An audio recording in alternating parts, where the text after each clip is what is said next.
Cluster news today और मैं हूं आपके साथ मानवी ठाकुर। शुरुआत करते हैं आज की खास खबरों से। पूरे भारत में राजस्थान में लोग इस बात की चर्चा कर रहे हैं, लोगों को चिंता खाई जा रही है कि जो पर्वतमाला आदिकाल से करोड़ों लोगों के लिए एक सुरक्षा कवच बना हुआ था, एक ढाल बनी हुई थी, उसको जानबूझकर खतरे की दिशा में कौन डाल रहा है।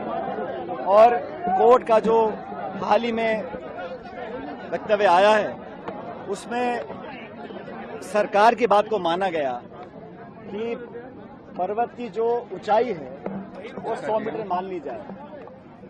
फॉरेस्ट सर्वे ऑफ इंडिया का ये आंकड़ा है कि अरावलियों के पहाड़ों के अंदर 1,18,000 पहाड़ ऐसे हैं जो 100 मीटर से नीचे हैं और मात्र 1,048 पहाड़ ऐसे हैं जो 100 मीटर के ऊपर हैं।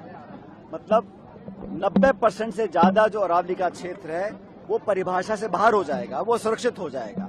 अब सरकार बोल रही है कि हम बिना परमिशन के इजाजत नहीं देंगे। इस प्रकार के बैंड पिछले 20 साल से अरावली में लगे हुए हैं, हरियाणा दिल्ली में लगे हुए हैं, लेकिन जो अवैध खनन हो रहा है, जो सरकार की नाक के नीचे अवैध खनन आज भी जारी है, उसको रोकने की सरकार क्या कर रही है? आने वाली पीढ़ियों का भविष्य अंधकार में डालना चाहते हैं।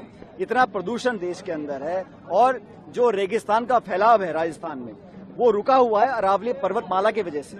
अगर वो कुछ सालों के बाद नष्ट हो जाएगा तो दिल्ली तक रेगिस्तान पहुंच सकता है। चाहे वायु प्रदूषण हो, ग्राउंड वाटर हो, इकोलॉजी हो, बायोडायवर्सिटी हो, हवा का प्रदूषण हो, उस सब में ये एक सुरक्षा कवच ढाल हमारे लिए है।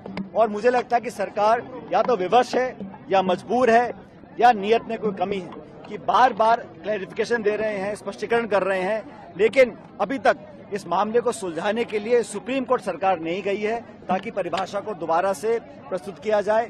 और मैं ऐसा मानता हूं कि गुजरात हो, राजस्थान हो, हरियाणा हो या दिल्ली हो, चारों राज्यों में चारों सरकारें भाजपा की हैं, केंद्र की सरकार भाजपा की है, तो ये डबल इंजन नहीं है, 4 इंजन है और सारे इंजन लगातार दौड़ रहे हैं कि कैसे अरावली पर्वत को नष्ट किया जाए।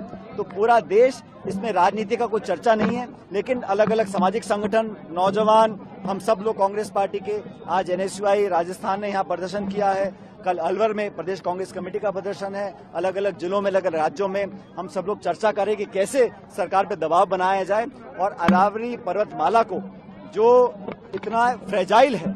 और भारत सरकार ने अंतर्राष्ट्रीय यूनाइटेड नेशंस में कहा कि अरावली पर्वत से हमारा ग्राउंड वाटर रिचार्ज होता है, हमें खेती के लिए पानी मिलता है, मानसून हमारा बेहतर रहता है, एयर पोल्यूशन में बचाव आता है। तो एक हेरिटेज साइज है, 2000 सालों से ज्यादा ये पर्वतमाला रही है।